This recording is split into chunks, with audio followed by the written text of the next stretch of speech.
On this episode of Forge and Anvil, Mike Pence has declared that adults should be able to transition to the opposite gender because that's what it means to love your neighbor, apparently.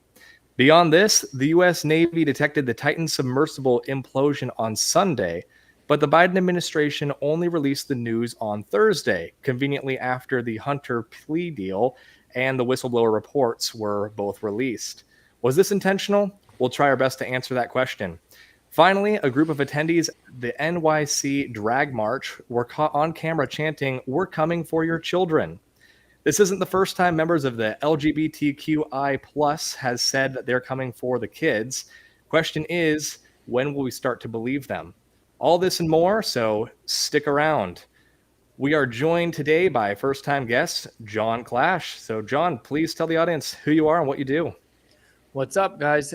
Thank you, first off, just for having me on, for considering bringing me on here to talk about some of these topics. I guess I'm a Christian YouTuber now, and also an author of the new book, Law of Attraction: A Gateway Drug to Spiritual Heroin, in which I debunk everything about the law of attraction and the secret and New Age spirituality, pretty much in general, how it's bleeding into the church, and how you can spot it bleeding into the church, and not only be aware of it so you don't fall into it, but so you can warn others as well. Awesome.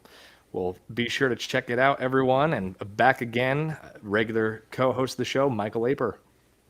Howdy, friends. As always, I'm a student of Scripture and want to see the righteousness of God restored to the people of God. And I guess we're Christian YouTubers too. There we go. Seems Michael, to be the your thing. mic is a little fuzzy if you want to just adjust that. But we are going to go ahead and dive straight into the first story. So this is from notthebee.com. This is Mike Pence talking to Jordan Peterson in an interview about his presidential campaign. And in this campaign, he mentions that protecting the legal right to sex change surgeries for adults is to, quote, love our neighbor. So the whole interview is about an hour or so to watch. I did watch the whole thing, so we can talk more detail about that if that's something that the conversation, that's the direction the conversation goes. But for now, I just want to mostly play the clip that we're going to be reacting to. So here we are. Here's Mike Pence. To prohibit gender transition, chemical or surgical treatment for children under the age of 18. I'd look at, I'm libertarian enough to say if you're an adult, live while you live. I may not agree with decisions you make, but we'll love you and love our neighbor as ourselves, as my faith requires, right? But so there was Mike Pence reacting to the idea of banning gender transition surgeries. So my initial thought to this story, I really thought that Mike Pence was a pretty bland guy. He's if he was a spice, he would be flour. He's a pretty unexciting individual. But for that reason, I thought he was the perfect vice president for Trump, because he was the polar opposite in a way, and he was soft-spoken and seemed rather articulate. And of course, he is a man of faith, or at least that is a lot of what he professes. This clip was not shocking to me, though, because it does seem like the more that Pence has been out from Trump's shadow, the more attention that's been on him, the more that we start to see some cracks in some of his character. And, there's a lot of individuals that have said that Mike Pence is not a true believer.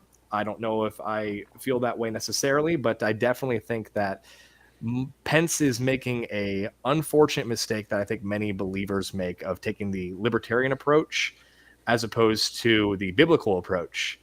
And we'll unpack that a little bit more. I don't want to say necessarily all my thoughts on it, so I'll give you guys a chance to respond here in a moment. But either way, we do talk a lot on this show about libertarianism.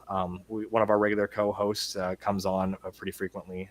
He is a libertarian, and we've had many libertarian guests. And I oftentimes side with that way of thinking on many subjects, but some of these important moral subjects, libertarianism just falls short of proper moral guidance.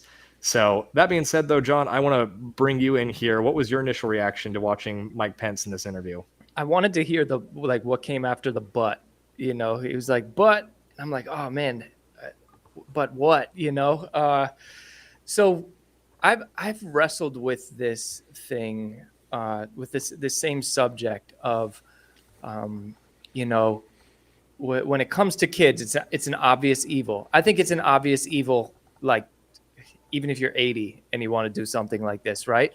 But I try to look at things from the political lens, then I look at things first from the Christian lens, then I filter that and then bring it back to the political lens. And whenever I hear somebody say something like this, that's a politician, I'm like, yeah, well, that's because they're politicians. In order for them to get in, they need the votes, and it doesn't mean that it's right to say these things or to kind of compromise on something for votes. It doesn't mean that it's right, but it is expected, right? And I do think Mike Pence is a believer. I definitely do. The LGTB community hates him, so I guess that's a clear sign that he's speaking up for some Christian values. Now, where I wrestle with this, one, I believe it's a slippery slope, because if you allow it for adults, it will eventually get to kids. It just will, because we have to separate like the individual who is actually suffering from gender dysphoria with the agenda behind the whole movement of, here we are at a point in history where the president is like, yeah, just trans the kids, totally do it. So I do believe that the slippery slope will happen. But then I also think about, it's in Romans 1, somewhere in the 20s, where God kind of gives people over to themselves, right? And he I believe he gives them over to a depraved mind, right? And if you look at like an adult that is just hell bent on doing this, right? One, we should have had things in place for them to get the actual help that they need, like the psychological help, and not this affirming crazy society that we have right now. But eventually it's kind of just like, all right, man, you want to chop off your junk? I think you're absolutely stupid for wanting to do this. But I do think that there might be some more important fights when it comes to letting an adult kind of do whatever. And I don't know what age you could put on that. And like I said, I believe it would turn into a slippery slope anyway and eventually get back to the kids. But, I think that things like abortion, am I allowed to say that on the stream? Right? I think that things like abortion are like much more pressing issues than some old dude who wants to chop off his junk. These are just things from the political spectrum of like, what are we going to focus on the most, right? And I think that children's innocent lives, in the womb, probably hold a higher priority for me in my personal life. I'm a one issue voter. That is the issue, right? I think that in comparison to, some 35-year-old who's like right on the verge of a midlife crisis is like, hey, I want to get some breast implants. All right, buddy, like go for it, So this is what I wrestle with. What do you guys think about it? Well, my thought when I watched that clip, and I watched a little bit more of the context as well, what it seems like the article from Not the Bee is saying is like painting it as if Mike Pence is loving transgenderism, which I think is very clear he's not. But my counter question, and I'll pose this to you guys, who and how is Mike Pence loving his neighbor? Like, who is the neighbor that he's loving, and how is he choosing to love them based on what he said? Yeah. Well, that's been my thought exactly in this whole thing. Ultimately, the biblical worldview tells us that we are a slave to Christ. And therefore, if you are a believer, you would be completely against these transgender surgeries. And I agree with you. I don't think that Mike Pence is for transgender surgeries necessarily, but this is one of those areas that, to your point, John, it's really hard to pretend that there's this middle ground that really doesn't exist in regards to either we're going to condone these horrible acts to be done or we are not. Because that's the thing with the libertarian mindset that oftentimes baffles me in regards to libertarianism. Just typically doesn't have an answer for things like this when it's a moral stance of, yes, it's an adult who can consent to this, but is it something that is good, true, and beautiful? Is this something that is going to be uplifting to the community at large and more specifically glorifying to God? And obviously, if you are not a Christian, that's going to be a hard thing to answer. But typically the libertarian mindset, outside of having your own faith, it really does fall short of being able to give proper guidance to this. I know that wasn't quite the answer to your question, Michael, of who is the neighbor. If I can jump in here, I think the major problem and the flaw in the way that he delivers this is that he's talking about his libertarian view, and then he inserts Christianity right into that. Yes. And I don't know that those are entirely reconcilable in this context, because the problem is when he puts Christianity too close to that political perspective, it's almost as if in the background the Christian hears him saying everything is permissible but not everything is beneficial, which is not able to be applied to this transgenderism. Much like John was saying, I think the Romans 1 passage is much more applicable to the transgenderism.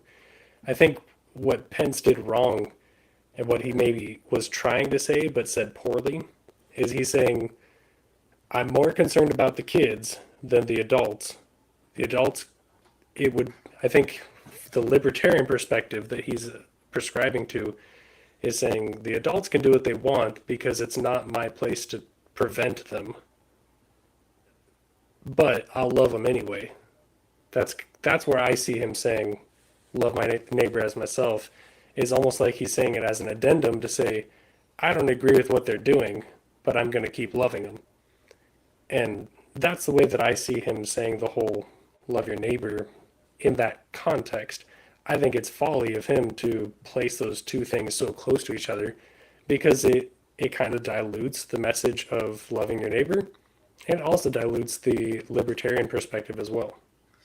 And it also, when you think about it, what kind of society do we want to live in, right? Because if this is something that isn't at least stigmatized, right, and looked at in a way of, we have this society of where no shame exists, right? And I'm not saying that we need to be bullying anyone or we need to be, as I said, we have to separate the individual who's going through something like gender dysphoria from the agenda that is behind them and the political people who are using the agenda to get votes, right? But I think that if we create a society in where this is just completely acceptable, we're going to see a lot more of it, right? And it's also, we're going to have a lot more people who want to change back, right? So you're going to have a lot more sick people. But then at the same time, is this something that we really want to normalize? You know what I mean? Like, do we want this to be a normal thing? And the answer is no, obviously. But I'm talking about from a general perspective. Us as believers, we obviously, it's a no. We don't want that to be a normal thing. But I'm trying to think of it from society's pushback on like, oh, just let people do what they want. Just let people do what they want.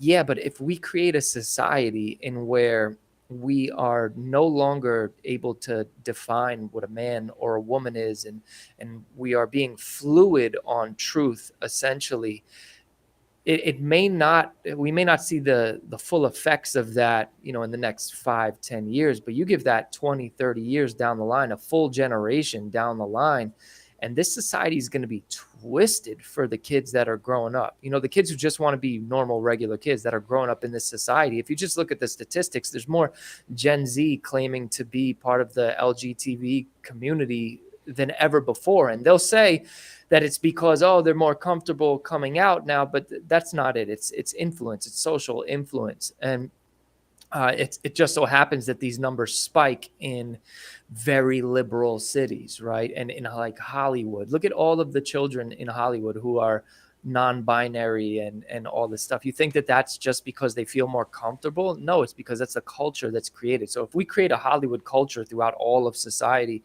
in America, we won't see America much longer. Imagine having a military, right, where this stuff is normal.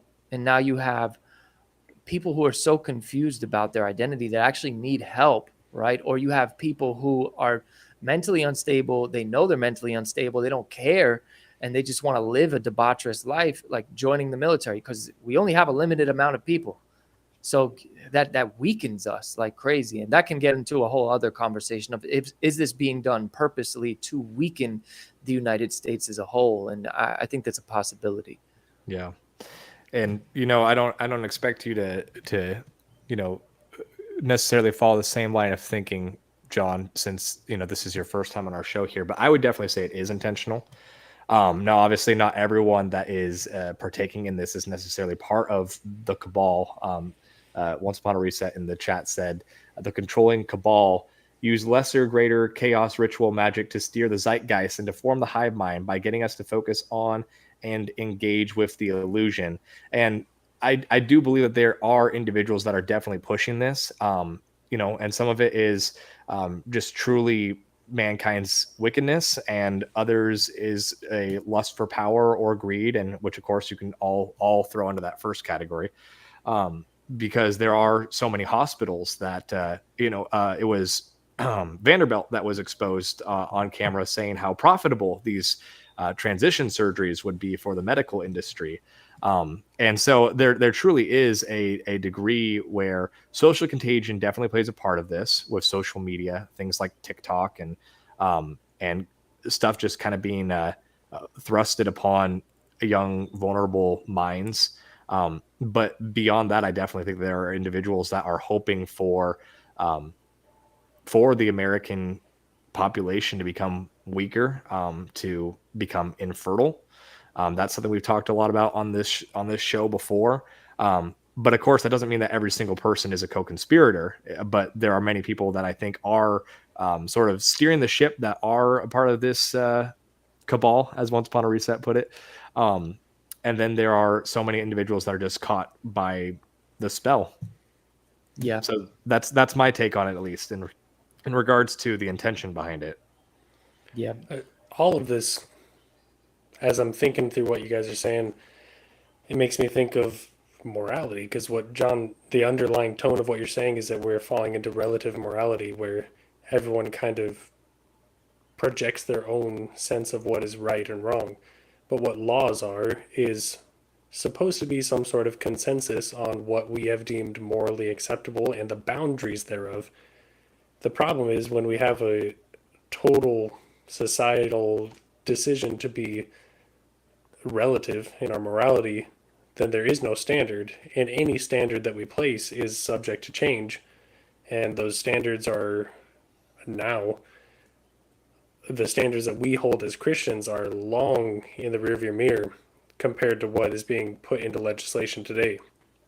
So if we were to, you know, this is the constant conversation of like the relationship between church and state, and how can we avoid a theocracy but still have morality put into legislation.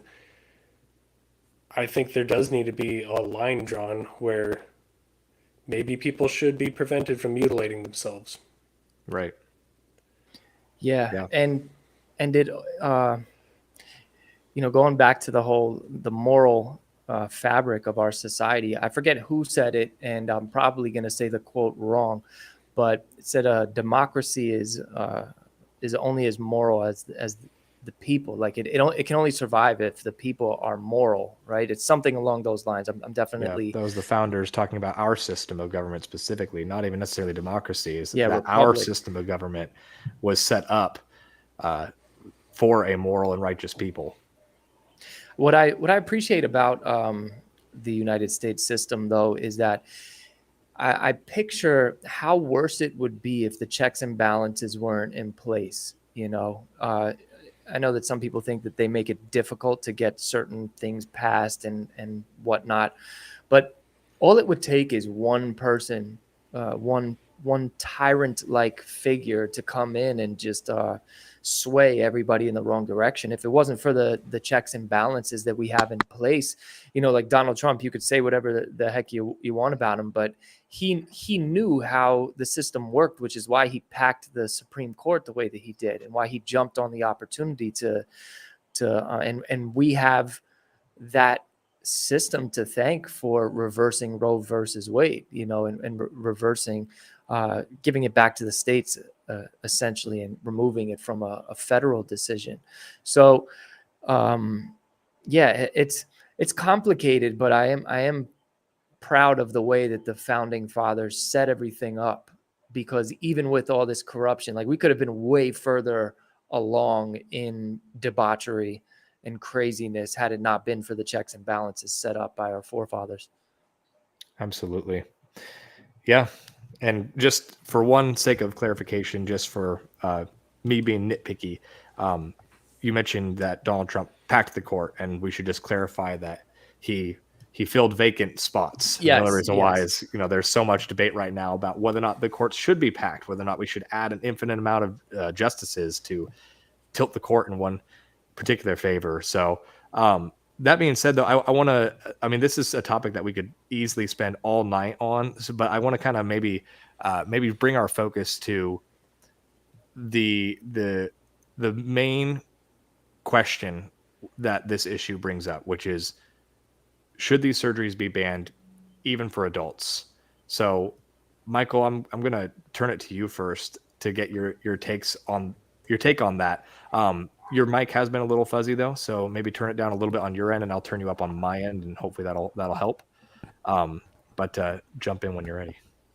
Yeah, let me know if I need to change anything up here as far as sound quality. That's a bit better. Yeah. Cool. Thanks. I kind of already alluded to my thoughts on this as far as people should. The bottom line is, I don't think it's beneficial to anyone to mutilate themselves. Kind of like John mentioned earlier in the podcast, the really sad part of it is that if some middle-aged dude decides he needs to cut off his penis and get breast implants, that journey to get to that severe point started way, way earlier. And it's a mental health crisis that I think, if anything, we shouldn't be making mental health severity so normalized. If anything, we should be providing aid for individuals that have this difficulty. But we've let it go so far that even that opinion is an extremely bigoted and controversial opinion in the public forum. So, yeah, bottom line is, I don't think they should be allowed, like, the severity of these surgeries, because they're not medically necessary. I think it's a violation of the oath, the Hippocratic oath. Is that the right one? Yep. No. Yes? Okay, cool. I know less about the medical industry, but yeah, I think it's a violation of the standards that medical practices should hold, because it is not medically necessary, yet it is being treated as if it is medically necessary. That being said, you could say the same thing about like facelifts or plastic surgeries to an extent, that are cosmetic surgeries that are not necessary. But typically those are not treated as if they are medically necessary either. They're elective surgeries that usually it's just rich people. The major difference in this culture that we're having surrounding transgender transition surgeries is that there's a huge push in the public forum to say children should have access to these things because it is necessary for their mental health, as if it's a solution to the mental health problem that they have in their gender dysphoria. when there is very little to no evidence that it is in fact a solution to the mental capacity. It is a solution to the physical delusion, but that is a fleeting solution. And we've seen time and time again of individuals who regret their decision to transition. They regret the hormone therapies that they've been placed on and the physical interventions that they've undergone. Yeah. Yeah. I have a lot of compassion for these people who are truly, as I say all the time, you got to separate the individual from the agenda. There are people who, like, I couldn't imagine what that would feel like. You know what I mean? Thinking that I am a different sex than I really am, thinking I'm a different gender than I really am, and then searching for a way to fix that. You know, it's kind of like I could attribute it to an itch that you can't scratch, you know, and the real question is, can that itch be scratched, right? And can it? I'm trying to like put myself in their shoes for a second, and if like I couldn't scratch that itch, I don't. Without Christ, right? Here's the thing: without Christ, my decision making is all jacked up, right? So I'm thinking about, how did I think prior to Christ when it came to an itch that needed to be scratched? It was like I did whatever I needed to do to scratch that itch. So we have to understand that we're dealing with a mindset that a mind that isn't renewed by Christ, right? So that's one thing that we have to factor in when we're thinking about this and trying to understand their perspective. Like they don't understand the peace that comes with a relationship with Christ. They don't understand that Christ will technically scratch those itches for you without you having to do any of the drastic changes that you think is going to scratch that itch for you. So I want to, you know, come from a place of trying to understand the pain that some of these people are going through.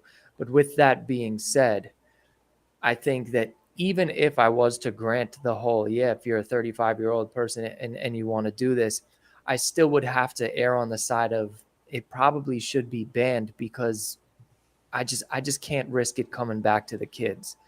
You know, like I can't. That slippery slope. It's just I know down the line it's just going to be bad. Yeah, and it's not compassionate to enable people to harm themselves. Yeah. Yeah, exactly. We like to think it's compassionate to allow people to do what they want, but what people want is often harmful. And not only, like you're saying, John, not only is it harmful to the individual, but it is extremely harmful to our culture and the cultural norms surrounding mental health and the perspective on the image of God that people can have in themselves. How can we, I mean, this could go on a completely different tangent where I struggle a lot in my own mind of how do I witness to an individual who has already transitioned? How do I compel them towards the love of Christ when they have so far marred the image of God in themselves and so egregiously worshipped the created thing instead of the creator? I know that it's a possibility, and I trust Christ with that, and I trust the Holy Spirit to enable us to speak wisdom and love into those situations. But just as my own ponderance is worth, I have a hard time wrapping my mind around that sometimes, because I don't know what it is or how it looks to have someone go from such a deep place of brokenness, and how can they be restored by God's standards? Yeah. And certainly by our standards, they can't be restored, but that's not the point, right? Like, Christ is the ultimate physician and healer and source of restoration.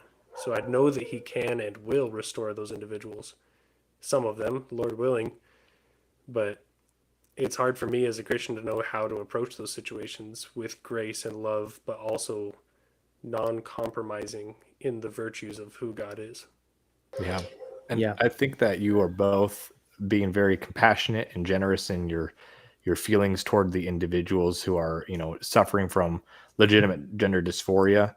And I think that that's obviously a good thing, because I think both your hearts are in the right place. But I have also really felt in recent times, I've really learned that sometimes you do need a strong hand. Sometimes I can't remember the name of the old. I think it was a Greek hero that was sailing on the seas, and he knew that he was going to be sailing past the sirens. The attractive, So mer Odysseus. people that were going to be. Was it Odysseus? I thought so. I Yeah, just didn't want to in say the it and be Iliad. wrong. But Yeah, anyways, Odysseus, he was sailing and knew that he was going to be sailing past the sirens, and he had his crew tie him to the mast so that he could not chase after the sirens and be dragged into the depths. And sometimes we need that crew member to tie us to the mast. And in this instance, I think that there is some serious case to be made for outlawing this type of stuff, because there are individuals who cannot make these decisions clearly on their own because of the state of their mental health. And there are so many individuals that are incentivized to just push them to go under the knife so quickly, because it is politically expedient, or they actually do want this person to be infertile if they have a more nefarious motive, or maybe they just are just doing my job. But of course, that's not a good excuse, as history has told us. But either way, I do think that sometimes we need that heavy hand, because sometimes that is the most loving way. Which I know you're both saying that. I just think it should be said Yeah. that sometimes it needs to be firm. That's Well, I think the compassion that we're discussing is towards the individuals who have fallen prey to the system. The system that says in the media, this is normal, this is good, you should participate in hormone therapies, you should affirm your identity if you're questioning things. The horrifying stories we hear of elementary school teachers in the public school system who are compelling children to question that. The children are the victims. It's a whole nother. Certainly, God's grace is capable of redeeming the wolves as well, but right. certainly, I want the sheep to be protected most of all. Absolutely. Yeah. And there's a reason why our shepherd has a staff. So, but let's go ahead and move on to the next story. It's going to be a hard transition because there's no real good way of transitioning into this. So No, breaking. something completely different. Not really breaking at this point, but U.S. Navy detected Titan implosion on Sunday, but Biden admin only released news on Thursday after Hunter plea deal and whistleblower reports released. This is from the postmillennial.com. The implosion of the Titan submersible submarine that went missing Sunday was known to the U.S. Navy days ago, though the U.S. Coast Guard only found debris of the wreckage on Thursday. Underwater microphones, the Wall Street Journal reports, which are used to detect enemy submarines, detected the implosion. It was revealed by the Coast Guard that the Titan suffered a catastrophic implosion. The Navy did not name the system that was used to detect the implosion. The U.S. Navy conducted an analysis of acoustic data and detected an anomaly consistent with an implosion or explosion in the general vicinity of where the Titan submersible was operating when communications were lost, the Navy said in a statement. While not definitive, this information was immediately shared with the incident commander to assist with the ongoing search and rescue mission. That the information was not released sooner was believed by some to be a distraction from the ongoing Biden scandals surrounding bribery, FBI cover-ups, Hunter Biden influence peddling. My goodness, I cannot speak tonight. It was revealed on Thursday by House GOP that Hunter Biden demanded money from China while Joe Biden was in the room with him and told the Chinese contacts that his father was sitting there with him. This was revealed by an IRS whistleblower who testified in the House just one day after Hunter Biden pled guilty to tax crimes as a part of a plea deal. A further crime of obtaining a firearm by lying on a background check form appears likely to be dismissed pending conditions. Human Events' Jack Posobiec made the connection that saying the WSJ is reporting that the U.S. Navy detected the Titan implosion on Sunday, but Biden held the news until today's whistleblower testimony on Hunter. The entire thing was a distraction up. And there's Jack's tweet there. and if it'll load for me here, the New York Post, Miranda Devine weighed in as well. The Biden administration knew the Titan submarine imploded Sunday, she said, but waited until today to make it public. Convenient smokescreen for today's House Ways and Means release of IRS whistleblower testimony of DOJ sabotage on the Hunter Biden investigation. So obviously there's a whole lot there to respond to, but ultimately there are a lot of angles that we could take. We can focus in on the fact that apparently the Navy knew about this incident on Sunday, and the Biden administration did not report any news of this on Thursday. And ultimately, we have to ask ourselves the question of whether or not that was intentional, or whether or not that was just a pure coincidence. I myself am not one to say definitively, because we cannot. We are just assuming motives at this point. But I do think it's awful convenient, given that so many of the business dealings of Hunter Biden with foreign nationals, and how Joe Biden has constantly said that he is not at all entangled in those foreign dealings. And yet here we have proof through a IRS whistleblower that Joe Biden, in fact, not only knew about these incidents, but he was there with Hunter as Hunter was demanding money from members of the Chinese government. So that was wild to me. But John, what was your initial thoughts when you read this article? Imagine it was Donald Trump Jr., right? Like, just imagine what the uproar would be if this happened.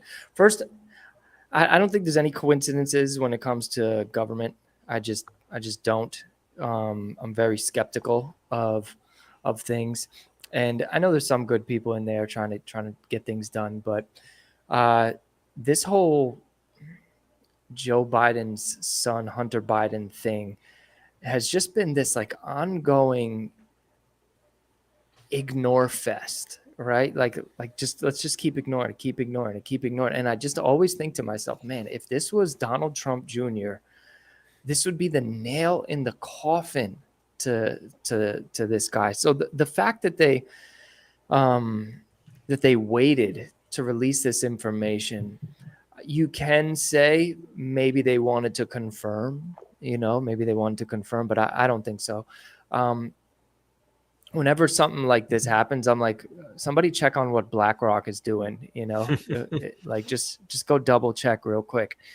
I think that if they did this, right, if they covered this up, this is really some foul stuff, because you got the whole entire world basically praying that they find these people and holding on to hope. Me and my wife were praying every night about this. We were praying that they're found, and we were praying that if they're not found, they had a come to Christ moment, before they passed from this life to the next. So the fact that you have this whole entire world in suspense, then not only that, you have people spending money. Like, it costs money to go search for these people, and you have this information that they were dead. Like, you guys are finding debris and stuff like that. That's bananas to me, but expected. Yeah. Michael, what was your thought? What stood out to me in this article, because the whole idea of the submarine going down has been all over the place for the past week. What stood out to me is the Navy, they postponed revealing their information, whatever. To me, that's not surprising, and I don't believe that the Navy was trying to cover up something else. I think it's circumstantial, and if anything, what they're covering up is not Hunter Biden's actions as much as their own capacity of technology. Because when I read this article, what stood out to me is the idea that they weren't as eager to let people know what sort of surveillance they have capable of under the sea. That's a good point. Makes perfect sense. And even Once Upon a Reset in the chat is kind of alluding to that in a certain capacity, where he's saying, my guess is the unarmed system that the Navy is not disclosing is a system that is operated by Palantir, yeah, which is a data analytics software company. I was just looking it up because I didn't know. But whether or not it has anything to do with Palantir is moot as far as it concerns to this particular story. It seems really clear to me that the Navy's not willing to say, oh yeah, we knew the very second and location and capacity of this explosion. Right. Because they probably don't want that to be in the headlines when we have foreign adversaries who might otherwise want intel on our capacity for surveillance. I mean, we already had the whole stupid Chinese balloon incident. So Right. maybe they're trying stuff underground or under the water. That to me is explanation enough as to why the military wasn't as eager to say immediately when they knew what had taken place. Now, I think that's a really good point. And it was something that I did not even think of. cool. Yeah. Yeah. Yeah. The other side of the story, though, is the media coverage. Because, of course, the media is going to blow the singular. I don't want to say that it's not significant, because the lives of the individuals in that submarine are, of course, significant, and the tragedy of their loss should be felt. However, that doesn't mean that the coverage should be so drastically swayed toward that particular story in favor of everything else that's going on in the world, in the nation. It seemed disproportionate, just from Right.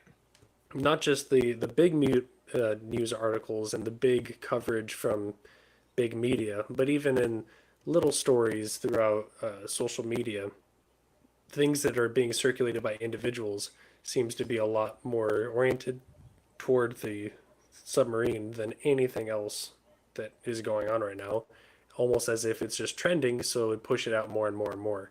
Yep. And that's really convenient for any company that's trying to have influence over what we see. So in the whole metaverse, there's definitely biases there, and there's algorithms at play to influence what we see and when we see it. I think that is the more nefarious means, rather than the military telling us when and how they get to know the information that they have. Yeah. It's very much one of those normie news cycles. Like it's something that's more digestible to the average person because it's not political. I think that's a lot of it. Obviously, there are people who politicized it, as we're talking about, but just the average person can just view this news story of these individuals trapped in a submarine for supposedly days. We don't actually know the exact timeline, but so many people can talk about the suspense. It seems like something that would be turned into a blockbuster film. Yep. And it's unfortunate because, to your point, Michael, like we're not minimizing the passing of these individuals, but ultimately, why was a handful of people in a submarine more important than China currently making a deal with Cuba to put a military base in Cuba? Why were so many of these much more important stories, like the obvious ties to corruption that our president is now being currently exposed to by a whistleblower? Why is that? Welcome, Will. Hey, Will from guys. Renaissance of Men has joined. Good to see you guys. Joined our Thanks. chat. What's up? What's up? Thanks for letting me join. Of course. Yeah. Well, Will, I'll turn it over to you so you can just dive right in here. But what's Okay. your thoughts on the whole submarine story and the fact that supposedly the Navy knew about it on Sunday, but the Biden administration didn't let news seep out until Thursday? Yeah, I can give a bunch of different reasons for that. I think the Hunter Biden news dropping probably had something to do with that. I had also heard, I don't know if this is true or not, but I had also heard that there was some classified sonar system that picked it up. So maybe by disclosing that, they would have given news of the classified system. I think probably some of it had to do with massive amounts of insurance money that would have to be paid out. And so they're trying to delay as long as they can to get lawyers in place. I mean, it's all, none of it's genuine, none of it's sincere. It's all a distraction. And I don't know why everyone gets emotionally worked up about it. I don't mean you guys, but I mean like the American public getting What are you super saying, worked Will? up. Yeah. Hey guys, why are you even talking about? No, I'm not like that. But it's just symptomatic of our trivialized culture. It's like we could be having honest conversations about important things, like Robert Kennedy. Robert Kennedy tries to have adult conversations about adult things in adult ways, Yeah. and we don't talk about the things that Robert Kennedy talks about. We talk about this sub implosion, right? And so maybe it was a useful crisis to distract public attention from bad news for a while. Yeah. That's probably my read on it. It's a tragedy, but I mean, ultimately, people bought it hook, line, and sinker. Pun intended, pun allowed, pun permitted. Yeah. Yeah. Too soon. Yeah. Too soon. To that point, Will, Yeah. So too soon. you brought up RFK, and RFK is Mhm. running for the Democratic nomination for presidency. Mhm. And Yeah. it seems like the Mockingbird media has finally started to actually shine some light on this story when it comes to the corruption that Joe Biden has been caught up in with his son.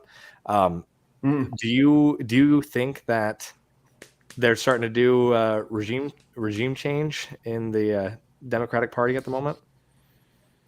Yeah, I think so. I've heard that they were trying to they were trying to bring in Newsom. I think that they recognize that Newsom is deeply unlikable, but I think they're trying to find a way, and that Biden might not survive.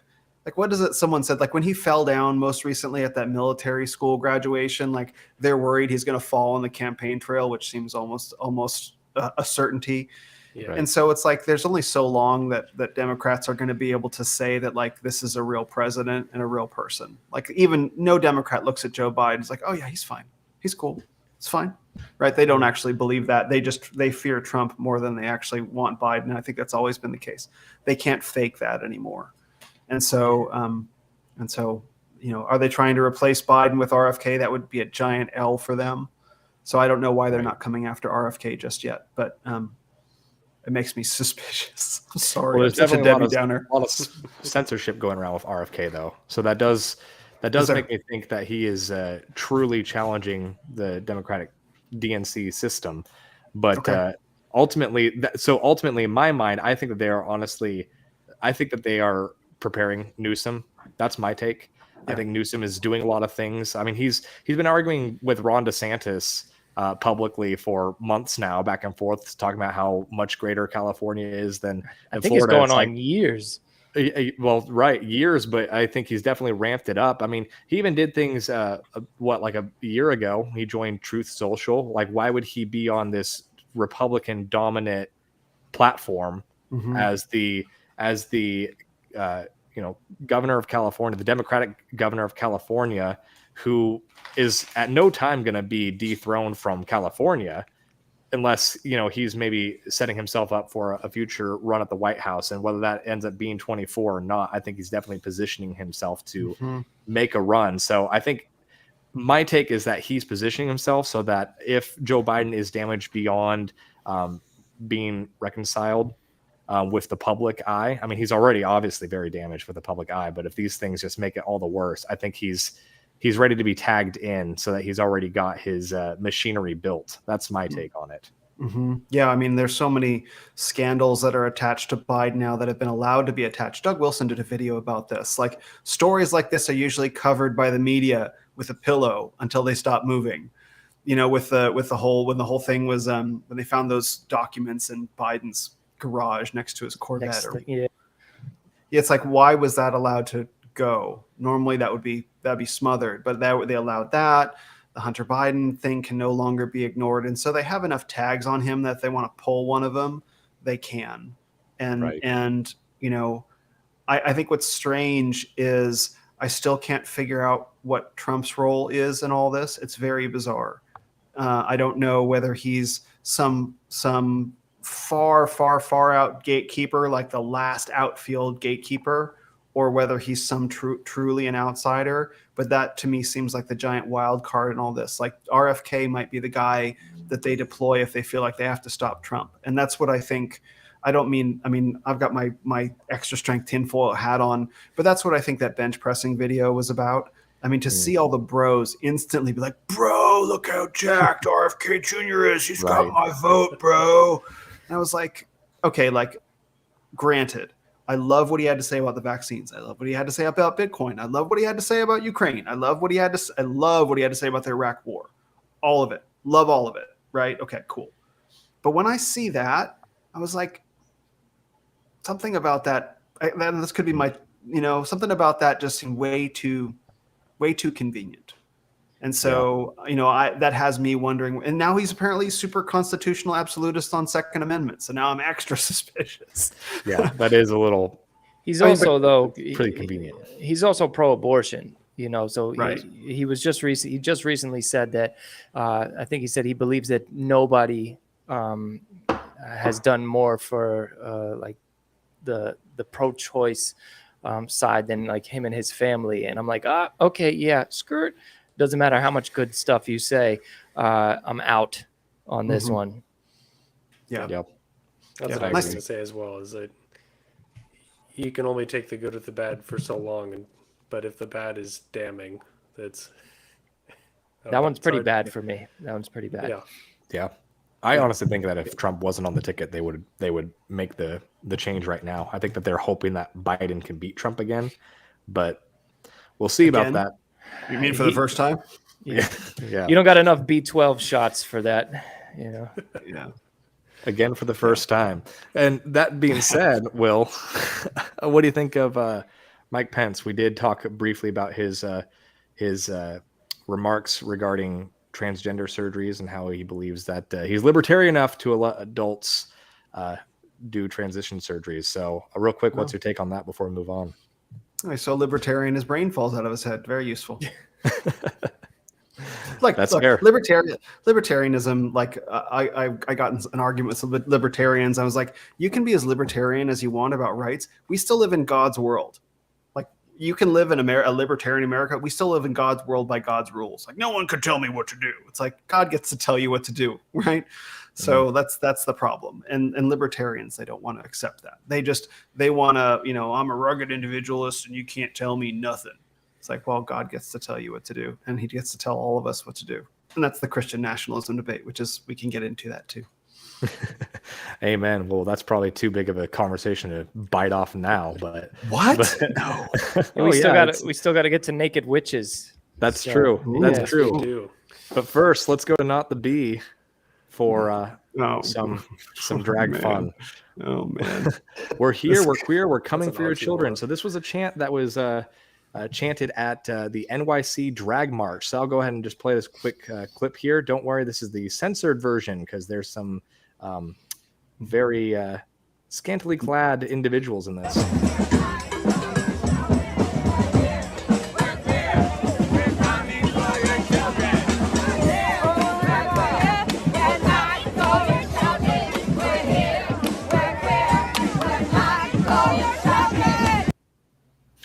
Doesn't so there even it was, rhyme. folks.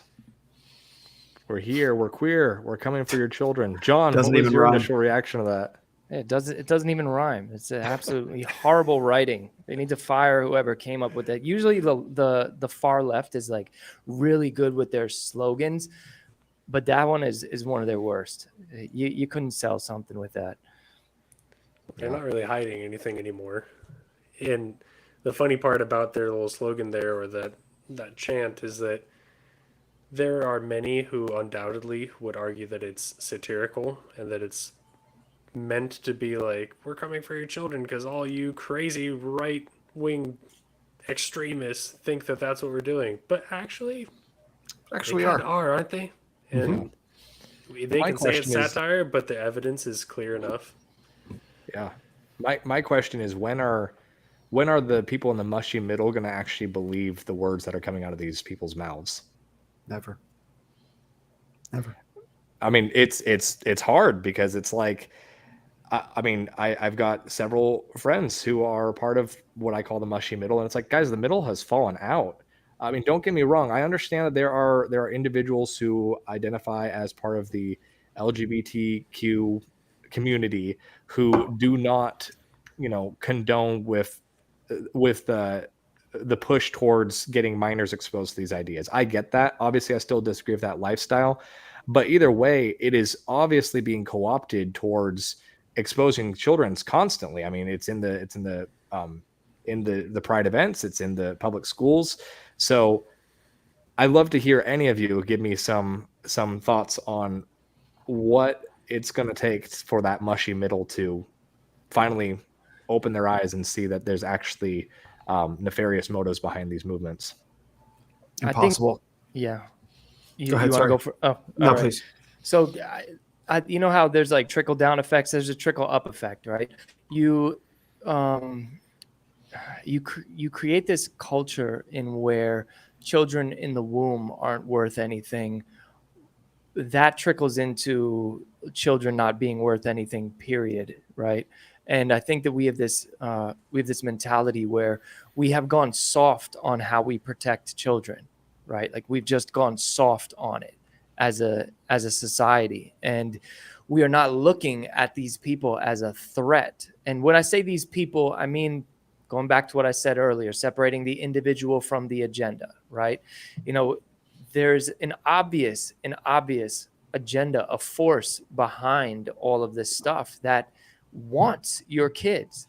100% wants your kids. They don't want kids born, and then the ones that are born, they want them under their control and not your control. So they truly do not care about the fact that they don't care about parents, period, right? So if they don't care about the child in the womb, they don't care about the child that is out there. The only thing they care of is to rip that child from the parents, right? So you're ripping it from the parents in two situations. One, straight out the womb, and then if the child is lucky enough to get out the womb, now you're going to rip them from the parents through social acceptance and affirmation and all of this nonsense. And I just think that us as a society, the men we just went soft in when it comes to protecting our children, right? And when we all have this inherent, like when we see, you know, the pedophiles exposed videos where, you know, I forget, Chris Hansen, I think is the guy's name. He's like, you know, have a seat. Yeah. Yeah. It's like, we've had a seat as a society and we need Chris Hansen to come in and be like, what the heck are you guys doing? What are you doing? That's good. You know? Yeah. So I just think that we've went soft, and I'm not too sure if the majority of men today are going to step up. And if we have more women fighting for this stuff than we do have men. Mm-hmm. Yeah. Mm-hmm. Will, you're gonna like this, but earlier today, for the first time ever, I watched American Sniper. Pretty decent film. It's a great film. Solid. Very realistic, almost unpleasantly so. But at the very beginning, there's a dialogue between the protagonist's father and him as a kid. His dad says, there's 3 types of people in the world. There are sheep, there are wolves, and there are sheepdogs. The sheep are just going to go along and are going to be victims. The wolves are going to look for victims to take advantage of. And the sheepdogs are going to protect because they have all this aggression pent up, but they know not to misuse it. And what it seems to be in our culture is that many of the sheepdogs have become too domesticated. They're lapdogs, and the sheep are vulnerable, and that's what I see as the mushy middle in this circumstance is these people who are not. It's not that they're unintelligent; they're uninterested. They're complacent in their. I mean, they are unintelligent as a byproduct of their complacency. People who choose ignorance and choose to listen to the media and choose to be swayed by moral relativism. And Lord knows we need more sheepdogs to bare our teeth and fight back against the wolves. And I know that's very divisive language, and it makes it very us versus them. But for the sake of righteousness, I believe in that. Maybe not so much for the sake of American politics, but we serve a king who is far greater than any president ever could be. And for the sake of righteousness, we absolutely need to protect people as best we can against the wolves who are hunting and feasting upon the vulnerable mushy middle who are complacent in the way that they're going to go along and just allow the world to shape their ideologies. Yeah. They constantly want to feed the alligator in hopes that the alligator will eat them last. But at the end of the day, they're going to be eaten by the alligator. Yeah. I want to. Go ahead. I want to. Can I pitch an idea for you about how to think about this? This is how I think about it. It's not so much that that the middle is mushy. That is true, but I think the reality is we all now, almost all of us in America, probably the West, we have the minds and hearts of women, which is to say, we have this idea that because someone is an outsider, because someone is lost or broken or some way, we have to make sure that every single person comes along, and it doesn't matter what we have to give up. This poor person, we have to end. Stop. We have to pick up this person. The person's fighting and screaming and whatever. They don't want to be a part of it. And that's what women do. That's how women are, because they're agreeable. They have to make sure to bring all the children along. But the problem is when you bring that mindset to the public sphere and you try and make sure that you have 100% consensus for everything. And I've seen this. I was part of Occupy Wall Street back when I was liberal. So I've seen this mindset play out in real time, and I can tell you all about it. So as a result of that, what do? We have a society that tolerates and seeks to include inclusivity, even the most radical outsider, and everyone has to be reduced to their standards so that they don't feel uncomfortable, because that's what women do. So we all have, many of us, and we're working to purge our systems of it, right? That's part of what we do as men right now, is get it all out of ourselves, working to purge. So it's like, you know what? You ain't coming along. Bye. And just let them go. And the thing is, the mushy middle, they have the hearts and minds of women, and they would never be able to understand or comprehend or support a world where a gay person or a feminist woman or whatever is left out. They would not be able to stand it, because they don't have the internal testicular fortitude, man or woman, to say, you are dragging us all down. And we have to, as Christians, we are bound by different laws by our brothers and sisters. So I want to be clear about that. But in the public sphere, where you have people in open rebellion to God's law, we don't have to slow the truck down to pick them up, right? The mushy middle cannot imagine a world, because they've been so cultivated over the course of generations, that we have to bring everyone along. We're all in this together, democracy, whatever. It's like, no. So when I say I don't think the mushy middle is ever coming along, it's not that they're mushy. It's that they have the minds and hearts of women, and they could not for a second hold their pee, so to speak, if they saw a poor little gay person crying because they lost something that they can't have anymore. And so I just kind of say that they're not coming along because they couldn't handle that discomfort of seeing someone suffering in their own choices.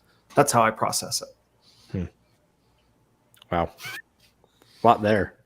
And yeah, to that point, that's what you get when you have me on. Yeah, well, for sure. Exactly. I love it. And to your point, Michaela actually said in the chat, thank you. Oh, that's the wrong one. Wrong one. She said, where is it?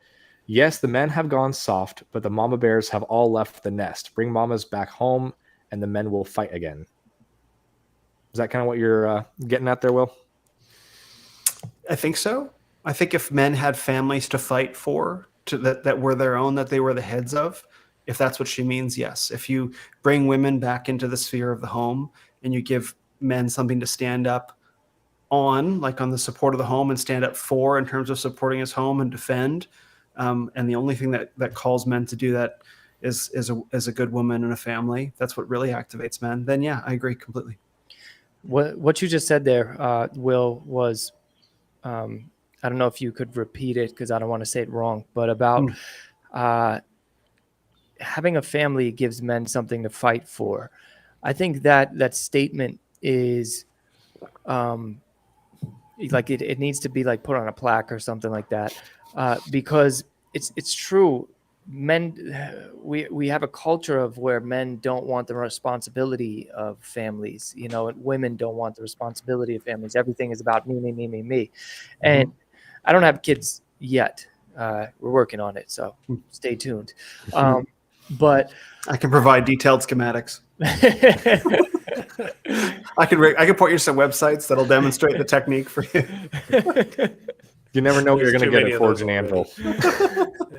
but All kinds of I angles. think about the fact that like that is correct. You know, men don't have anything to fight for right now. They have absolutely nothing to fight for outside of themselves. And inherently, men are fighters. You know, they're and when you say they're fighters, it doesn't mean that they're inherently violent. It just means that they are inherently protectors, right? And if you don't have anything to protect but yourself, it weakens you. You know, I think getting married was one of the most like eye-opening experiences for me, because now I don't only have to worry about myself.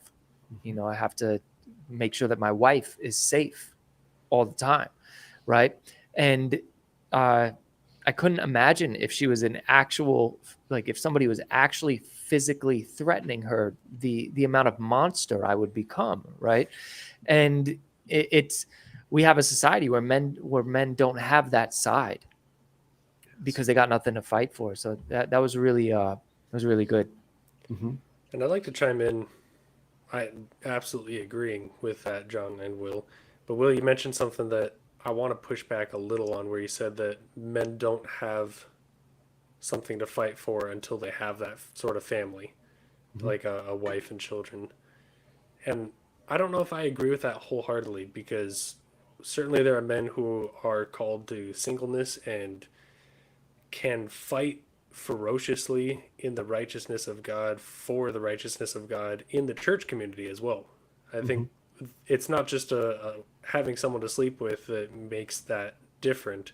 I think it's committing yourself to protecting the innocence, protecting the righteousness, the holiness of a community that makes that worthwhile. And that can happen outside of marriage or an intimate family in that setting as well. I agree. Can I push back on your pushback? Go ahead, John. But I want to. Yeah. I was just going to say, I think it was a general assessment from like a majority of men's standpoint. There are definitely exceptions to the rule. I say that only because if there is a single guy listening, I know that I've interacted with a number of single guys who feel like the church attacks them for being single, and I don't want them to feel like they can't be a full man without a wife. Oh yeah, no. Yeah. No. Yeah. And I don't. I'm not saying that's what you're saying either. Yeah. No, that's important. That's important. So like I don't, as a single man myself, like I don't know that I would consider singleness a gift. Like it's God's will for me right now, and it's something that I'm working on remedying. But what I can feel inside myself is the idea that, okay, imagine placing the yoke of a human life, a human woman's life on my shoulders, right? What does that do? And especially if she doesn't want to work, if I want to retire her, well, then that means that I have to work harder to earn more, or change careers so that I can earn more, right? So that means I have to take better care of my body and my sleep so that I can be more productive. I have to be more disciplined, right? So I have to grow in all these ways and carve out inefficiencies. And then you add in little humans who are helpless. And then you start thinking about things like legacy and like, well, it might be nice to have a bigger house. It might be nice to be able to have, my savings growth outpace inflation, right? It might be nice to think that we'll have a world of peace that's better for my kids than it was for me, and that I'm not going to get sent off to go fight a war in China. So maybe we should work on, et cetera. So, that responsibility of other human lives begins pushing the man's sphere of interest outwards into being able to provide for the life of his family in a way that nothing else can. Now, that doesn't mean that single men can't be very useful. Single men can be very useful. But I think that there's a switch that flips at a couple different times in a man's life. One of them is initiation, which is completely lost from our culture, which is a longer conversation. But initiation is a psychological, spiritual event that signals the transition from a boy to a man. It's an uncrossable bridge. You cross that bridge, and you can never go back. You can never be a boy again. These are rituals that don't exist in our culture anymore. So initiation, and then marriage and childbearing. I think those are the two big transitions in a man's life. We don't push men towards either of them anymore in the way that we need to, but it's those things that really turn the boy psychology, which can be in an adult male body, it turns the boy psychology into man psychology. Because you can have a 45-year-old uninitiated man without a family, and he can still be acting like a little boy. He's a boy psychology driving an adult male body. But to get the man out of him, you have to put him through both of those. So that's what I mean. You can be useful before then, but those two things create transformation like nothing else does. A major factor of what you're talking about is the responsibility that a man has towards others. And that is a big difference. A boy is someone's responsibility, but a man should always be responsible for someone else. Even in singleness, I think we come from a culture in past generations where if I became a man, it's not because I got married, it's because I stepped up and took responsibility for my parents and maybe my grandparents and maybe my siblings. So there's definitely a responsibility that we're called to protect, preside, and provide for individuals in our life.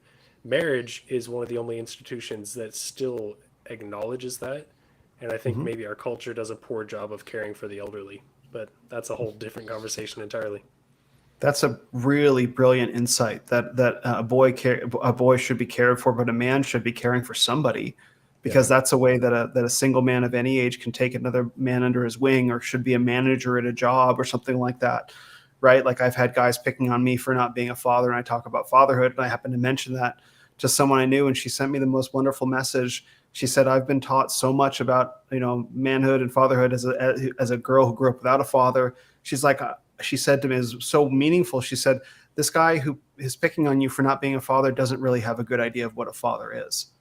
Like you can show fathering energy by taking responsibility for others in so many other ways that don't necessarily have to be procreation. So thank you for saying that. That's going to sit with me for a long time. Thank you for that, Michael. Cool. Yeah, that's awesome. I wanted to jump to the chat really quick before we move on to our next story, because I know John's really itching to get to this next story.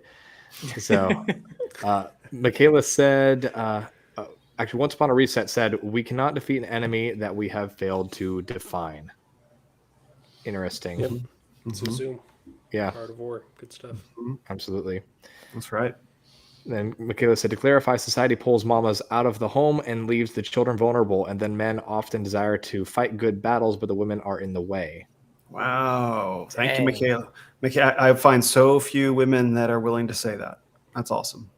She said, "Even if it is a good battle, it gets confusing when it is against a woman. Do you now fight a good fight against a woman, or do you never fight a woman and lose the good battle? This is the problem."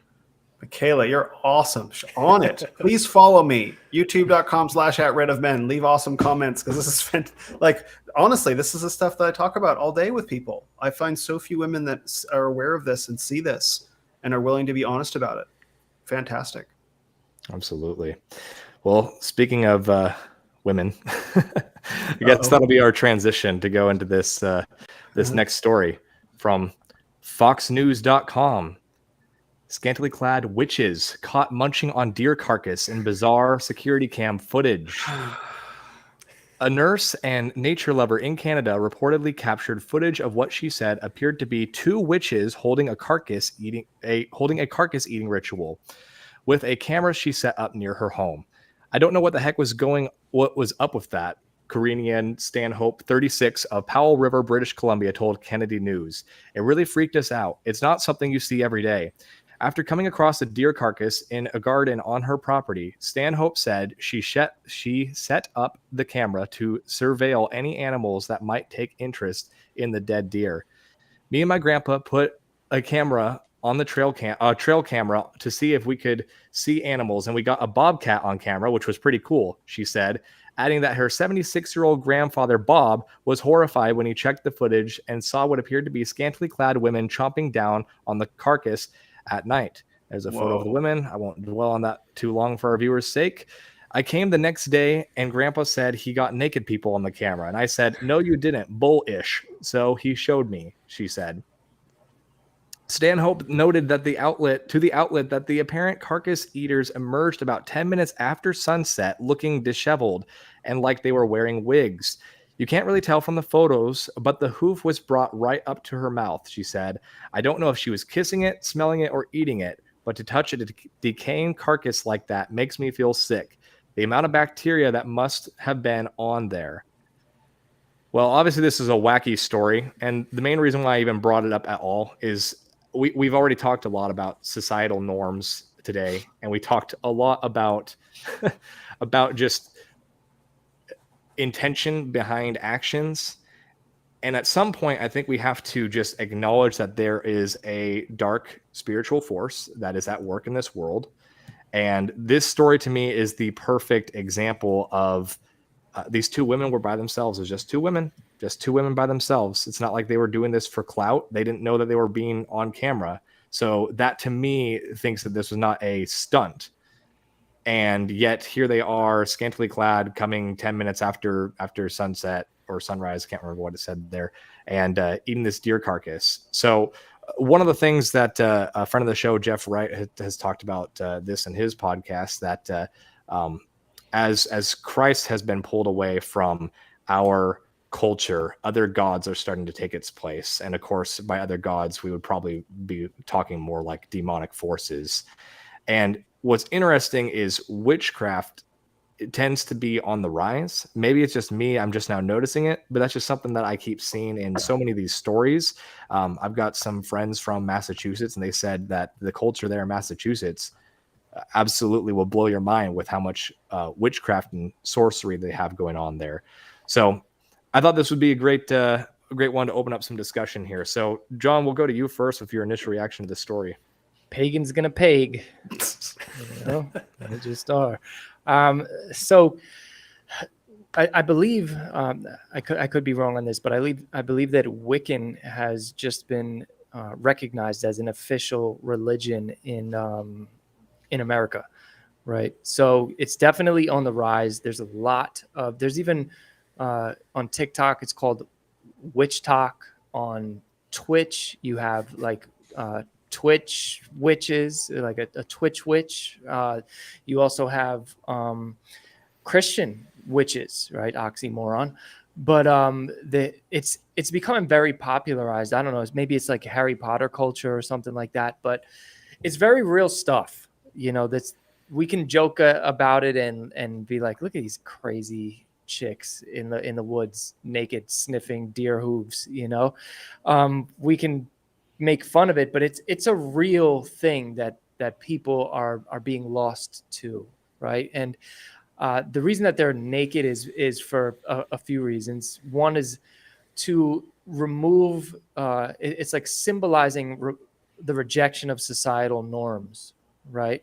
And I think that's what draws a lot of these people into witchcraft and being Wiccan, is to completely do the opposite of what Christianity is. Christianity is the big bad wolf when it comes to religion and rebellion, right? Nobody cares if nobody's rebelling against Islam, nobody's rebelling against Judaism, nobody's rebelling against Hinduism or Buddhism. They're rebelling against Christianity. They're rebelling against Christ. And I think that it's just another way that people are seeking out a spiritual connection without having to necessarily have moral boundaries placed. And then there's just people who love the dark.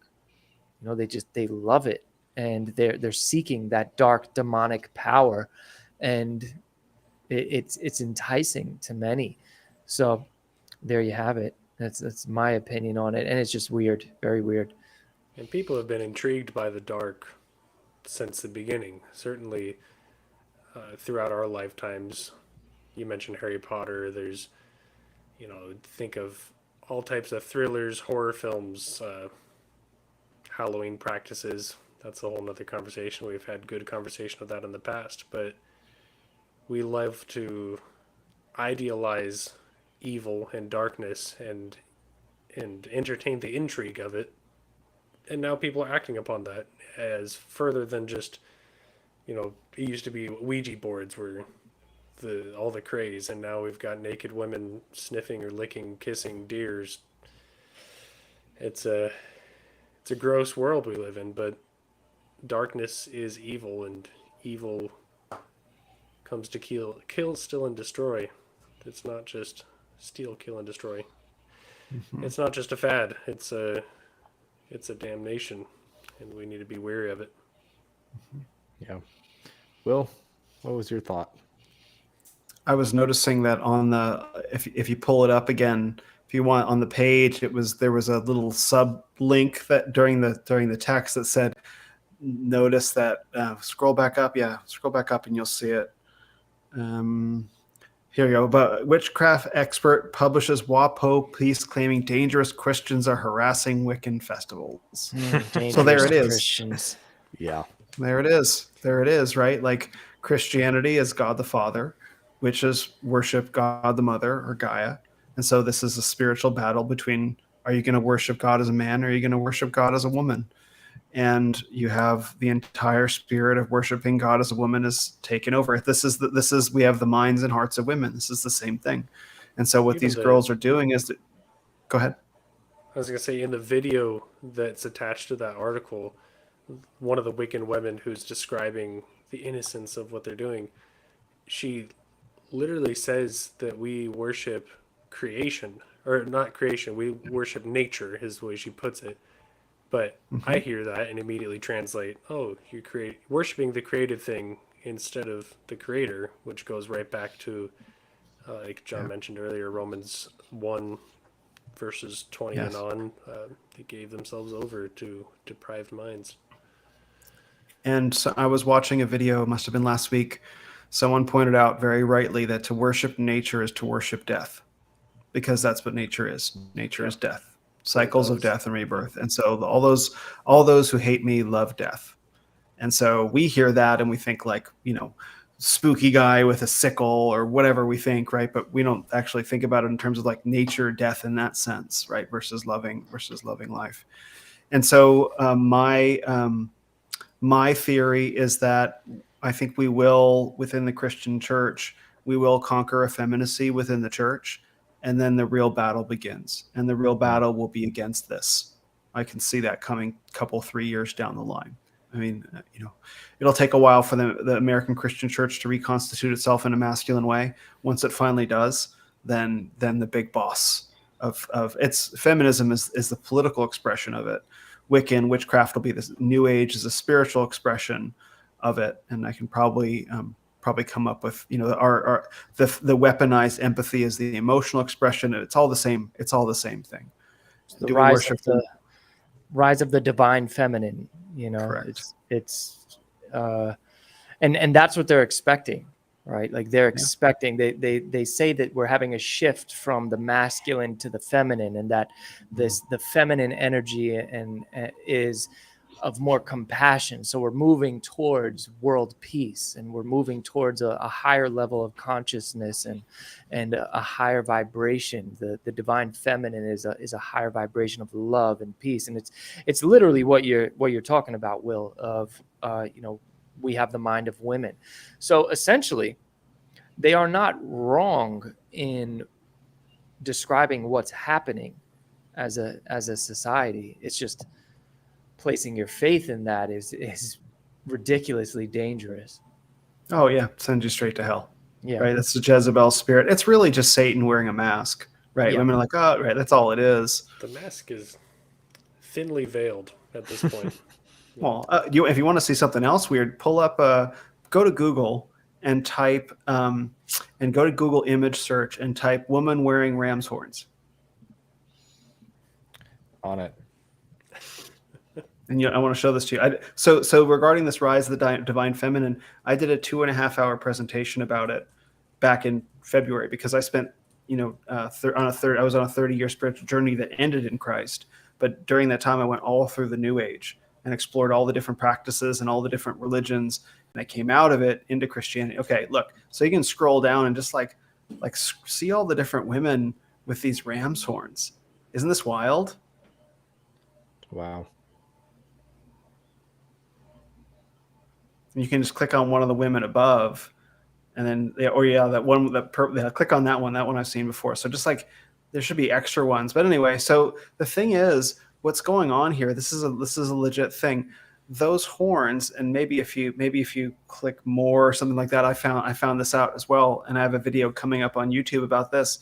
What's happening here is from an astrological spiritual perspective, that kind of spirituality, the ram's horns are in the shape of women's uterus, right? They're fallopian tubes in the uterus. So it's a symbol for Aries. So what they're actually doing is they're adorning themselves with the image of the female reproductive system as an act of divine feminine goddess worship. That's what this trend is. If you ever see this, I thought it was a reference to like the sheep and the goats, right? A left-hand path kind of thing, but that's actually ram's horns. It's not sheep or goats.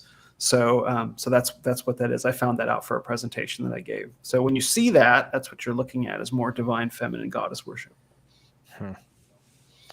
Super wild. Yeah, I think New Age spirituality is it's on the rise. It's why I wrote the book that I wrote about the law of attraction, because it's a gateway drug, I believe, to New Age spirituality. At least that's how I was introduced to it, was through the law of attraction. And then I was practicing New Age practices without even thinking I was practicing them, because I thought it was science, So it's just so prevalent. And the reason why I think that that's going to be the number one contender, nothing can contend against Christ, but just from a cultural standpoint, I'm speaking, it's because it encompasses everything minus the actual biblical Christ. It'll even encompass Jesus, just not the Jesus of the Bible. So it's so accepting. It's so tolerant. It's everything that society is right now. Right. And if you look at just statistically speaking, there's so many people like fighting against atheism, right, in the Christian space, so many apologists that are against atheism. And that's good. We 100% need that. Right. But most people are not atheists. They're spiritual. Yeah. They're spiritual. They believe in a higher power, and they're more drawn to this like spiritism and theosophy type thinking, and I think that is going to be the cultural religion in the future, obviously until the real winner wins. But that's something that I think that a lot of people need to get better at discussing, is debunking and discussing the fallacies that you find within that worldview. Mm-hmm. I just added your book to my Amazon cart. I look forward to checking that out. Oh, nice. Thank you. Yeah. Thank you. Yeah. Bill's definitely had a brush in with the spirit of the age. That's for sure. Yeah. You've got a wonderful testimony that recommend anyone watch. You did a really good one with Cultish. That's probably the best place to find your full story. Probably. I was just gonna say, as like you were talking and stuff, I'm thinking Jeremiah, I think, was telling me about you when I was out there. Okay.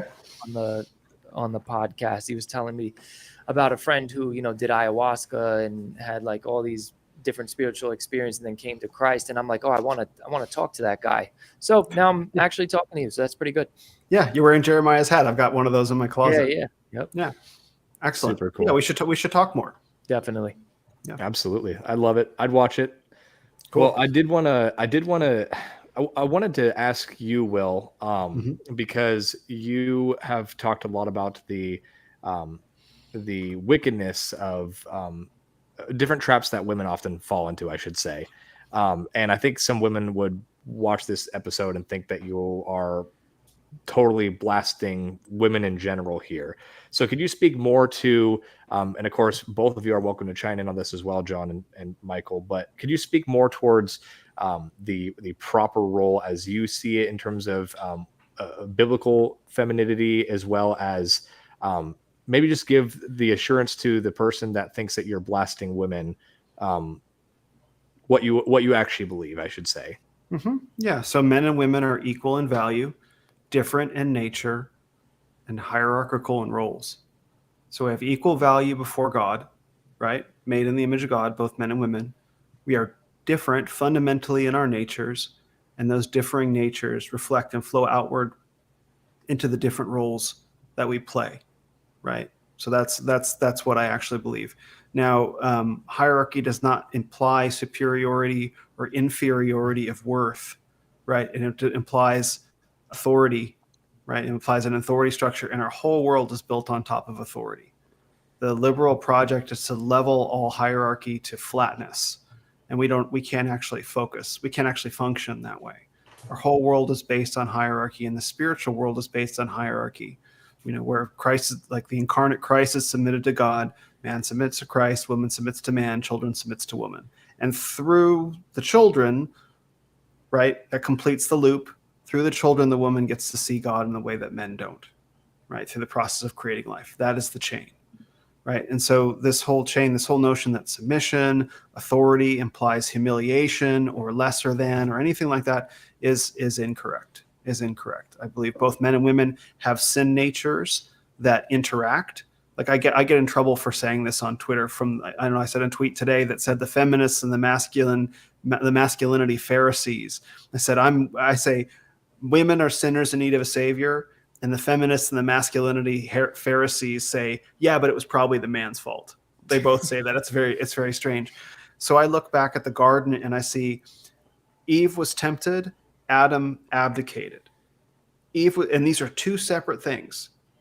Eve was not tempted because Adam abdicated. That was woman's sin nature. She was tempted by what? You shall be like God. She was tempted by that. And Adam abdicated. Those are two separate things, the ways that our sin natures intertwine with each other. And both of them, to deny women that is to deny them the salvation of their Savior and to call them less than human. So I say that women have a sin nature, and I'm honest about it with them. And I tell them what their sin nature is so that they can be redeemed and be the heirs of the promise that Jesus gave to them. I was reading today.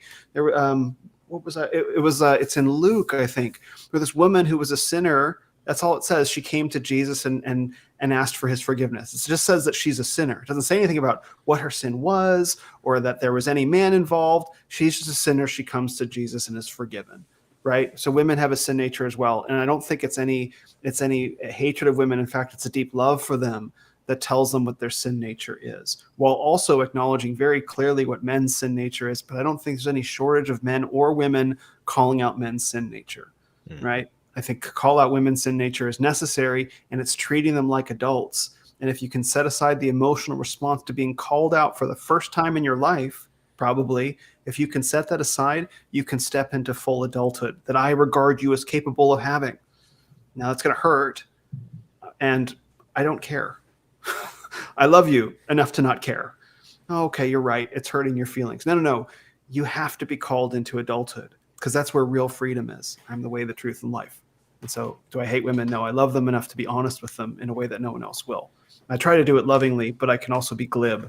And I think sometimes that undercuts my message. I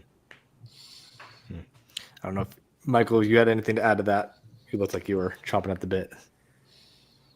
There's a long conversation to be had, so we'll have to have Will on again and spend a full time discussing this.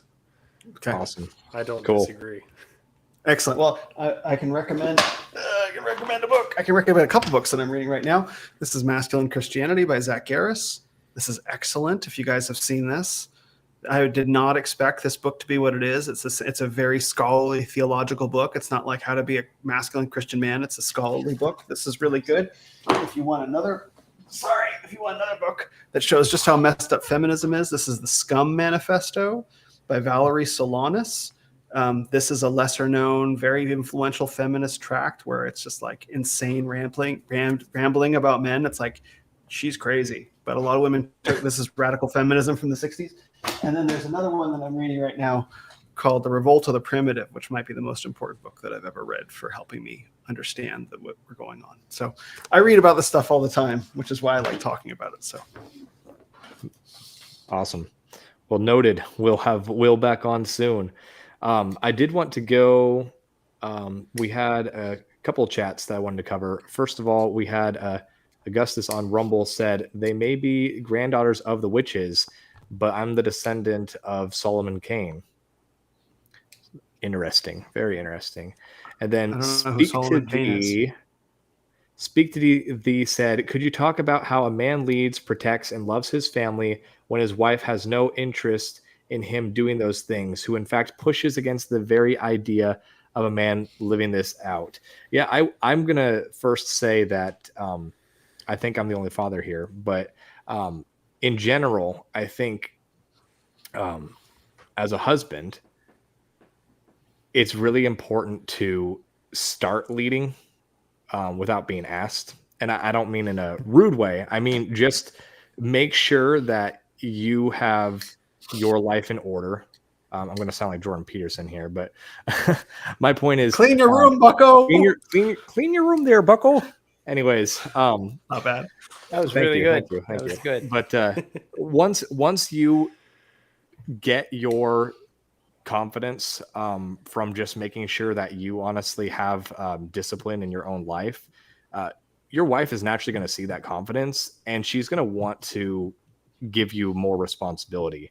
And it's not in a conniving sort of way. It's just become capable, and someone's going to trust you with responsibility. This is just general life advice outside of the home, in the workplace. When you become capable, your boss wants to give you responsibility. It's the same with your spouse. And these roles can be reversed even to a point. But start making sure that you have your ducks in a row. And I think that she's going to yield some of the responsibility to you. And as you continue to level up, Will talked about the different stages of initiation. Once I became a dad, oh boy, did I level up. I think, I was pushed to level up. I think my wife would say the same thing, and I saw her level up. And naturally, in a way, you have to embrace discomfort so that you can actually grow and ultimately find yourself more capable. And I think that's going to naturally cause responsibility to fall on you. So feel free to add anything if you want, gentlemen. This is another question where we could go on for a very long time, and there are undoubtedly books written to this effect. But yeah, Connor, what you're saying, I would agree with. There's a certain responsibility of a man, and the term that resonates in my heart and has for many years now is reject complacency. We, as men, are continuously tempted into complacency, and Will even discussed this earlier, but we must reject complacency in our relationships, in our homes, in our jobs, in our personal disciplines. And like you're saying, Connor, I don't think you just start leading because your wife asks you to. If your wife has to ask you to, I think you're kind of behind the game on that. But leadership is built upon disciplines. Disciplines should be personal practices that exist separate of your relationships. And the disciplines that we have in our life to faithfulness, to physical well-being, to knowledge, to wisdom, to loving one another, these disciplines feed into the relationships that we have as well. And if we are disciplined in those areas, then we can prove ourselves to be trustworthy to lead when we begin leading. If I could just jump in, I would say you have to be leading towards a direction, right? Everybody says that, I want to be a leader, but where are you going that somebody is going to follow, right? And it's your job as a husband to first lead your wife to Christ. So if you are not leading spiritually, you don't expect to lead in any other area, right? So is your wife walking in the room seeing you read the Bible? Do you have a good prayer life? Do you know where your wife's relationship with Christ is? Is she in her word? Is she praying, right? My first duty to my wife is to lead her to Christ. That is it, right? I need to be grabbing her hand, grabbing Christ's hand, and like pulling them together, right? Because if I'm not moving towards Christ, right, I can't expect her to move towards Christ. And if we're both not moving towards Christ, our relationship is going to be messed up, right? So at all times, I know where my wife is in her walk with Christ, and I know where my walk is with Christ. Before I know if me and my wife are good, I got to make sure that is good, right? Because everything else falls a far second when it comes to leadership. So I would say whoever asked that question, just if you're looking for a place to start, that's it. Lead your wife towards Christ, and then it'll just naturally follow that you'll be leading in other areas. If I can substantiate that claim with scripture, Ephesians 5:25 and following says, "Husbands, love your wives, as Christ loved the church and gave himself up for her, that he might sanctify her, having cleansed her by the washing of water with the word, so that he might present the church to himself in splendor, without spot or wrinkle or any such thing, that she might be holy and without blemish." Amen. Amen. Share Joel in the chat said, parenting is a big level upper. Absolutely. And Once Upon a Reset said, how much do I need to be able to squat to be a masculine Christian? 5.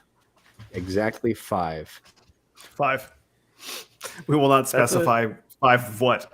5. Just 5. Not important.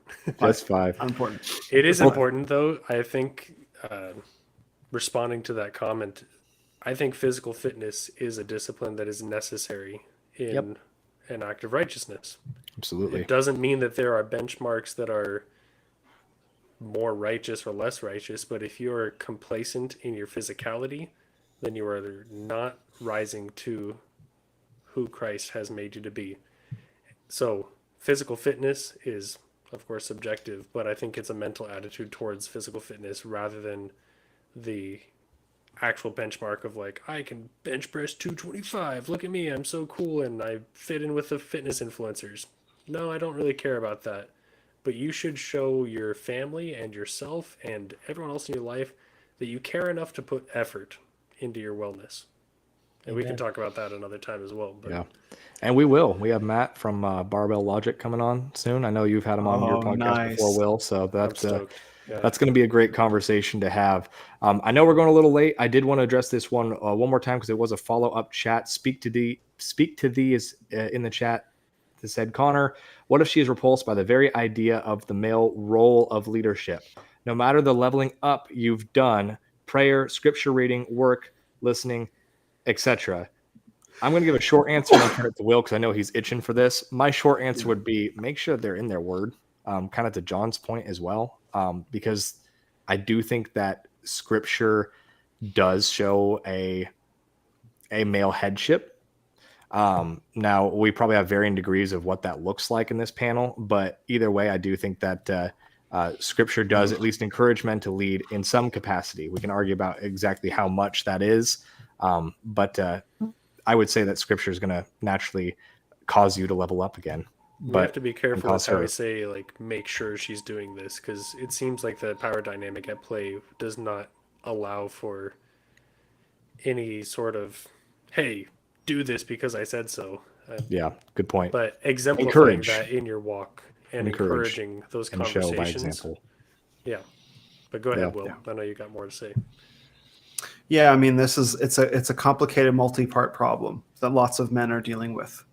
Even men in Christian marriages. In fact, I know of two men in Christian marriages, both multi-decades long, where it appears that very suddenly both of their wives became apostate and are now completely, the relationship dynamic is totally inverted. One man actually, who she brought him to Christ. And then a couple decades on, she rejects it totally.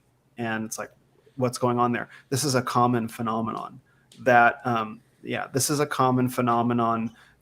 I think is related to this notion of divine feminine rising with women who are not or were not regenerate from the get-go, probably. You know, there's a longer theological discussion to have there, but seems pretty certain.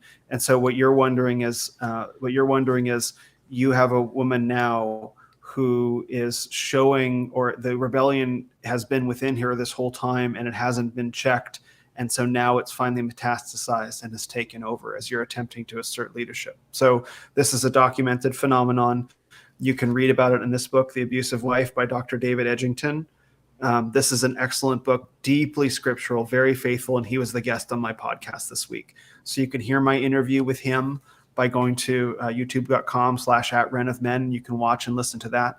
You can also he gives his phone number in that interview, and he invites any man to reach out and call him anytime. You can find him at compassionatecounselors.com. He's located here in Phoenix, and he provides a lot of guidance for what men can do who are in the situation. Because if she's not being obedient, chances are it's not just a matter of her not being obedient. It's her probably being actively disrespectful.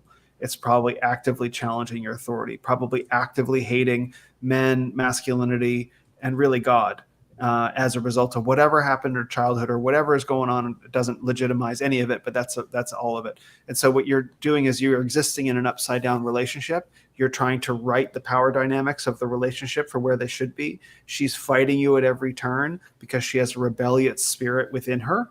And so there's a couple different questions. How can I survive in this environment with a woman who's in rebellion? And how can I bring her heart around to Christ? Those are two separate processes because men and women have independent sin natures. You can overcome. No one controls your ability to overcome your passivity. When you overcome your passivity, she must then follow. And she either, unfortunately, her choice will be either to nail her own sin nature to the cross, which is why you disciple her in the word, or she decides to rebel and she exits. And there are a lot of men that are going to be in the situation very soon. You cannot compel her behavior, but what you can do is you can grow in your activity, your active nature instead of passivity. You can do that without anyone's permission if you have the discipline to get physically fit, financially competent, and faithful. You can do those things yourself, and you don't need anyone's permission. That's your own discipline. And as you naturally assume that role, you give her the opportunity. If she begins undercutting you, then you begin your own sanctification process with that, which he talks about here in the book. Highly recommend this book and my podcast with him. So you're in a very complicated situation, but no, you're not alone. Speak to the, I think is your name. Yeah. How do you lead when your wife isn't? You lead yourself. You lead yourself, and you give her the opportunity to follow you, or not. But you have to lead yourself first. Yeah. That's right. Yeah. And then she makes a choice with what she wants to do with her eternal destiny. But you have your own choice to make first, which is to obey God, keep his commandments. Amen. Awesome. Well, gentlemen, I know we went a little late, but thank you all so much for staying with us. John, where can people go to find you and keep up with everything that you're doing? You could come find me in Puerto Rico, or just online. You could just look up John Clash on YouTube. No H, Jon Clash. Everyone puts a H in it, and then Clash of Clans comes up. So it's John Clash. Awesome. Will, where can people find you? And feel free to tell them just a little bit about your project since you came on late. Oh, yeah. So I'm the host of the Renaissance of Men podcast, which you can find by going to youtube.com/@renofmen to see all my episodes on video, or you can go to renofmen.com/links and you can find everything that I do. You can listen to the audio version of the podcast. I also have 12-week men's mentorship, and I'm building a men's community right now that I'm very excited about. So YouTube, I'm everywhere at Twitter and Instagram @renofmen as well. Excellent. Michael, where can people find you? You can find me right here, and otherwise I'm learning biblical Hebrew. Awesome. Well, thank you everyone for joining us. We have been Forge and Anvil, and we will see you next time.